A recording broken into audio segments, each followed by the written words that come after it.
नमस्कार, आप देख रहे हैं डीटीवी भारत और मैं हूं आपके साथ एकता। दूसरे चरण का शंखनाद हो चुका है। ऐसे में जितने भी जनप्रतिनिधि हैं वो दमखम से अपने वोटों के लिए लगे हुए हैं और जनता के पास जाकर वोटों की अपील भी कर रहे हैं। इसी कड़ी में वर्तमान मुखिया तथा मुखिया प्रत्याशी नंदू प्रसाद यादव से हमारे इस पंचायत के विकास को लेकर डीटीवी भारत के संवाददाता अश्विनी पांडे से बातचीत के दौरान क्या कहा, देखें इस रिपोर्ट में। बिहार पंचायत चुनाव को लेकर सरगर्मियां तेज हो चुकी है। ऐसे में जितने भी प्रत्याशी हैं अपने अपने क्षेत्र में दमखम लगाने में जुट चुके हैं। बात करें रोहतास जिले के नौहट्टा प्रखंड के तियरा खुर्द पंचायत की, तो यहाँ जो है चुनावी पारा जो है सियासी पारा चढ़ चुका है। और ऐसे में इस वक्त हम मौजूद हैं तियरा खुर्द पंचायत में और हमारे साथ तियरा खुर्द के वर्तमान मुखिया नंदू प्रसाद यादव जी हैं और इनसे हम जानने का प्रयास करेंगे कि बीते 5 वर्षों में अपने कार्यकाल के दौरान इनके द्वारा क्या कुछ हुआ है। इन सभी का लेखा जोखा इनसे हम जानने का प्रयास करेंगे और चुनावी मैदान में उतर चुके हैं। बड़ी चुनौतियां हैं। सबसे पहले डीटीवी भारत में मुखिया जी आपका बहुत बहुत स्वागत है। नमस्कार। देखिए, मैं पिछले 6 से 11 तक मुखिया रहा हूँ। इसके बाद में जनता ने मुझे फिर 16 में भी चुना। जब मैं मुखिया बना तो सबसे पहले इस रोहतास जिला में 3 आदर्श पंचायत चयनित हुआ, उसमें हमारा तियरा खुर्द पंचायत चयनित हुआ। और चयनित होने के बाद हमने 650 इंदिरा आवास दिलाने का कार्य किया। पंचायत के कम से कम 80% गली सड़क निर्माण को पीसीसी कराया। पंचायत में पंचायत सरकार भवन बनाया।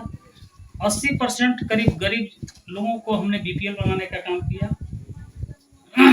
550 से ज्यादा वृद्धा पेंशन बनवाया। इसके बाद चुनाव हमने 11 में हार गया। फिर लोगों ने मुझे 16 में मौका दिया। 16 में जब हमने आया तो पंचायत में जितना भी गली बचा था उसमें लगभग 40 गली को पीसीसी कराने का काम किया। और उसके बाद जल छाजन योजना से लगभग 25 ठो सिंचाई कूप बनवाया। 12 ठो चेक डैम बनाने का कार्य किया और 25 ठो बोरवेल 50-50 लाख के अभी हमने 2 चेक डैम कही हमने स्वीकृति माइनर इरिगेशन से कराया, जो इस आचार संहिता के चलते कार्यान्वयन नहीं हो सका। और 28 पशु शेड हमने बनवाया। चूंकि चरागाह का लोग काफी मवेशी पालने पर ही डिपेंड है ना, यहाँ कोई नौकरी वगैरह में कोई है नहीं, इसलिए कृषि कार्य में ही लोग लगा हुआ। तो हमने जो भी किया 2 साल हम कुछ डिस्टर्ब रह गए कि जो लोग इसी के चलते कोरोना के चलते सरकार का मैंने उतना आवंटन नहीं आ पाया। इसके बावजूद भी 298 प्रधानमंत्री आवास योजना का हमने स्वीकृति दिलाया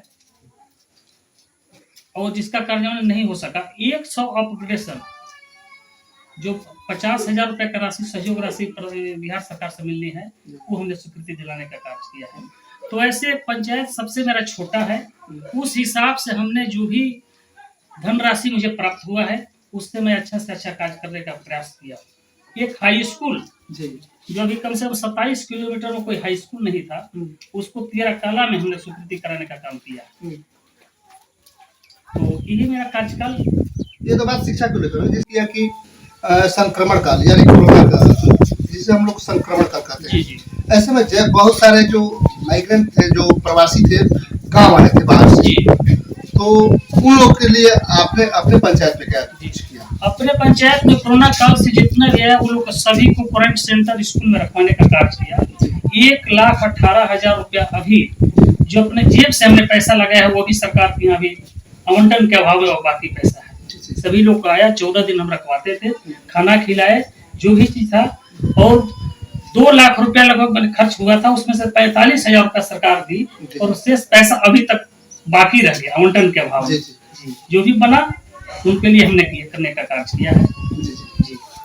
अभी प्रधानमंत्री आवास योजना की बात कर रहे हैं, आपने भी कही कि 80% कार्य हो चुका है, लेकिन इस बार के चुनाव में यदि फिर आप विजयी होते हैं तो बचे खुचे जो घर है जिसमें जो 20% की बात कर लें, तो उन लोगों के लिए आपका क्या फोकस रहेगा? अभी अगर मुझे दोबारा इसके बाद भी मौका अगर जनता मुझे देती है तो सबसे पहले मेरा प्लान है कि छूटे हुए जो गरीब रह गए हैं, कुछ चूंकि आवाज सहायक की गलती कहा जाए या वो समझ नहीं पाया, जियो टैग जब करने के लिए आया तो कुछ जो ऑफलाइन एक दिन में 35 को ही करना था जियो टैग, और वो कम समय में पूरा करने के लिए 70 से 80 लोगों को किया। 35 के बाद जो भी नंबर आया वो डिलीट हो गया, ऑफलाइन हो गया। इसके चलते कुछ गरीब आवश्यक गरीब लोग वंचित रह गए। तो मेरा पहला प्रयास रहेगा कि उन गरीबों को उसमें मिलना चाहिए, उसको जोड़ने का काम करेंगे, उसका बचे हुए राशन कार्ड करेंगे। और सबसे बड़ी चीज है कि यहाँ की बनावट जो भौगोलिक बनावट है 13 खुर्द और जगन्नाथपुर पंचायत की भिन्न है।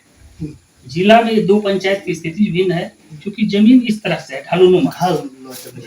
हम चाहेंगे कि सरकार से इस तरह की स्कीम बनवाया जाए कि जमीन को लेवलीकरण मशीन से किया जाए, जिससे पानी के जमा हो, पानी मतलब कि यहाँ की जो जमीन की लेवलीकरण की आप बात कर रहे हैं, तो ये मतलब कि ज्यादा जमीन है जो मजदूर से नहीं हो सकता। जी ना, मजदूर से मनरेगा में स्कीम है कि मजदूर के द्वारा समतलीकरण के कार्य किया जाए, लेकिन ये संभव नहीं है। कहीं 10 फीट के अंदर, कहीं 15 फीट, कहीं 20 फीट, इस तरह के है। तो मशीन से ही ये संभव है।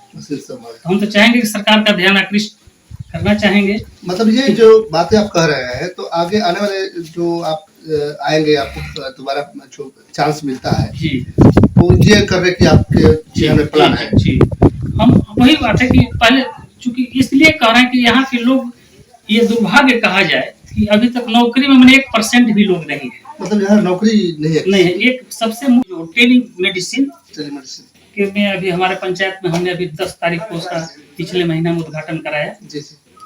तो इससे भी कुछ एक सुविधा होगा। तो स्वास्थ्य के माने में, सिंचाई के माने में बिजली तो ठीक हो गया है, सड़क भी ठीक हो गया है। अभी हाई स्कूल के लिए हमने 50 बेंच और 50 डेस्क माननीय विधायक से अनुरोध करके अभी फिलहाल 15 दिन पहले हमने मंगवाया है। तो यही यहाँ की समस्या है। और इसी के अब ये कहेंगे कि आप चुनाव में जीत गए, तो अब जनता से क्या अपील रहेगा आपका? क्या इस बार जनता को वादा करना चाहिए? जनता को तो सबसे पहले है कि हमारे इस पंचायत में 1-2 गांव ऐसा है, जैसे एक छोटा सा उदाहरण महुआ ले लीजिए, वहाँ के करीब 75% आदमी बिहार सरकार के जमीन बसे हैं।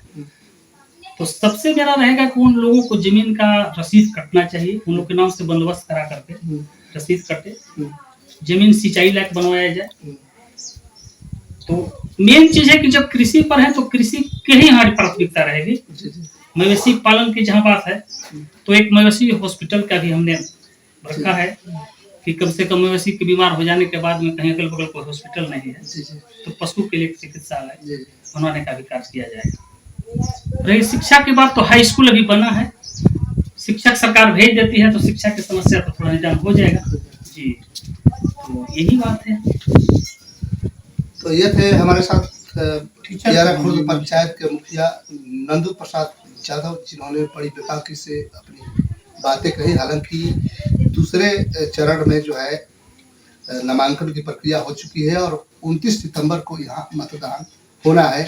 आपको बताते चले कि यह जो इलाका है 11 खुर्द पंचायत, जो बाएं साइड में सोन नदी है और दाहिने साइड में कैमूर पहाड़ी है और बीच में अवस्थित यह इलाका पिछड़े रूप से अगर बात करें तो काफी पिछड़ा है। यहाँ सबसे बड़ी बात है कि यहाँ किसी भी व्यक्ति के घर में जो है नौकरी नहीं है, लोग कृषि पर निर्भर है।